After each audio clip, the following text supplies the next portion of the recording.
Congress DCC secretary Sudheer കുമാറിന്റെ വീട്ടിലെത്തി വയോധികൻ ആത്മഹത്യ ചെയ്ത സംഭവത്തിൽ കൂടുതൽ വിവരങ്ങൾ പുറത്ത്.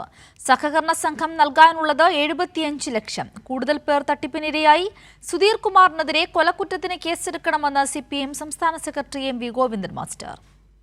കടത്തനാട് ലേബർ കോൺട്രാക്ട് സൊസൈറ്റി നടത്തിയ തട്ടിപ്പിന്റെ കഥകളാണ് ഇബ്രാഹിം ഹാജിയുടെ മരണത്തിന് പിന്നാലെ പുറത്തുവരുന്നത്.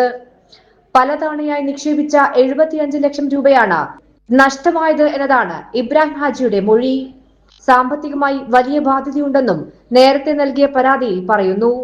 അതേസമയം കോൺഗ്രസ് പാർട്ടിക്ക് സൊസൈറ്റിയുമായി ബന്ധമില്ലെന്നും ചില കോൺഗ്രസ് പ്രവർത്തകർക്കാണ് സൊസൈറ്റിയുമായി ബന്ധം എന്നതാണ് DCC പ്രസിഡന്റിന്റെ ന്യായീകരണം. ഈ സൊസൈറ്റി കോൺഗ്രസുമായോ UDFോ യാതൊരു ബന്ധമില്ല, അഫിലിയേഷൻ ഇല്ല. പാർട്ടിയിൽ അഫിലിയേഷൻ ഇല്ലാത്ത എന്നാൽ പാർട്ടിക്കാരന് നേതൃത്വം കൊടുക്കുന്ന ഒരു സൊസൈറ്റിയാണിത്. കോൺഗ്രസ് പാർട്ടിയിലകത്തോ UDFിന് അഫിലിയേഷൻ ഇല്ല. തട്ടിപ്പ് നടത്തിയ കടത്തനാട് സഹകരണ സംഘത്തിന്റെ മെമ്പർഷിപ്പ് ക്യാമ്പയിൻ സാദിഖ് അലി ശിഹാബ് തങ്ങൾ ഉദ്ഘാടനം ചെയ്യുന്ന ദൃശ്യങ്ങളും പുറത്തു വന്നു. ലീഗിന് സൊസൈറ്റിയുമായി ഒരു ബന്ധവും ഇല്ല എന്ന വിശദീകരണമാണ് ലീഗ് MLA കൂടിയായ പാറക്കൽ അബ്ദുള്ള നടത്തിയത്.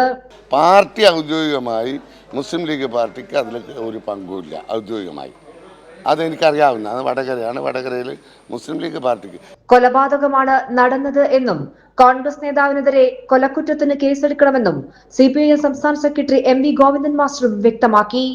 എല്ലാവരെയും നിക്ഷേപകരെയും അതുപോലെ തന്നെ മറ്റുള്ള എല്ലാ വിഭാഗത്തെയും വഞ്ചിക്കുകയും ചെയ്തിട്ടുള്ള ഒരു സാഹചര്യത്തിന്റെ ഭാഗമായിട്ടാണ് ഇപ്പോൾ ഈ ആത്മഹത്യ യഥാർത്ഥ കൊലപാതകം തന്നെയാണ്. ഇത് സംബന്ധിച്ചുള്ള അന്വേഷണം നടത്തി ആവശ്യമായ നിലപാട് സ്വീകരിക്കണം, കേസെടുക്കണം. ആ രീതിയിൽ ഒരു മനുഷ്യന്റെ ജീവിതകാലത്തെ അധ്വാനം തട്ടിച്ച സഹകരണ സംഘത്തിനെതിരെ വലിയ പ്രതിഷേധമാണ് ഉയരുന്നത്.